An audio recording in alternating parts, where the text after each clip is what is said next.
This is a continuation of our last video where we're going to nail down the details of explicit equations, recursive equations for geometric sequences.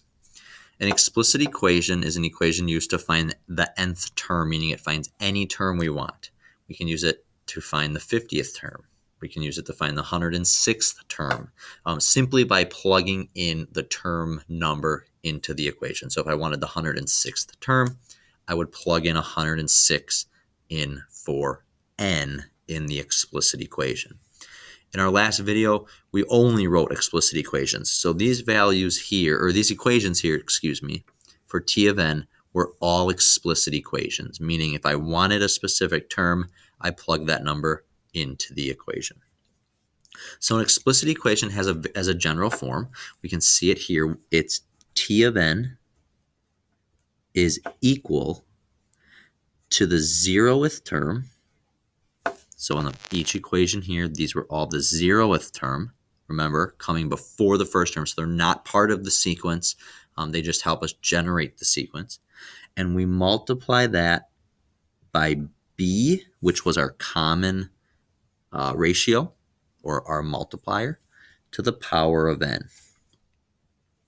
So a reminder here that t of 0 is the 0th term. B is the common ratio. So that's our explicit equation, and we can see that all of the ones we wrote before, so if we look at t of 0, they match this form. And then our multiplier we have here. So we can see that common general form for explicit equations of a geometric sequence.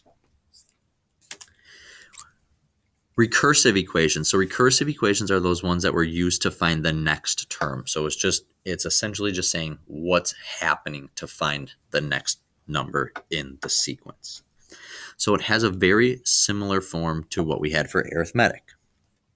So the next term, remember the next term is denoted t of n plus 1. So it's the term after t of n. We've added 1 to the term number, so it comes next. The next term is equal to the previous term multiplied by our common ratio. So it's basically saying, hey, to get the next one, take the one before it and multiply it by this value. And in that, we have to always tell us where do we start. What number should we start at and then start multiplying by our b.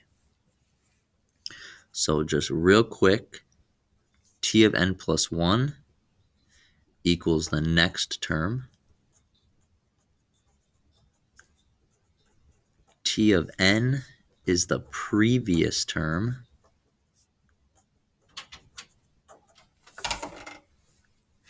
And t of 1 is the first term in the sequence.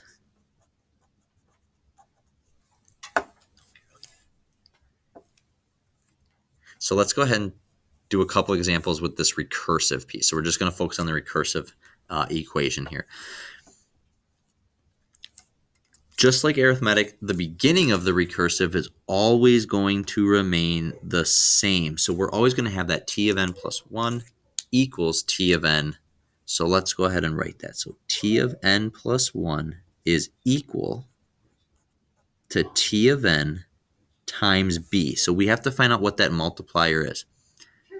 4 times what equals 12?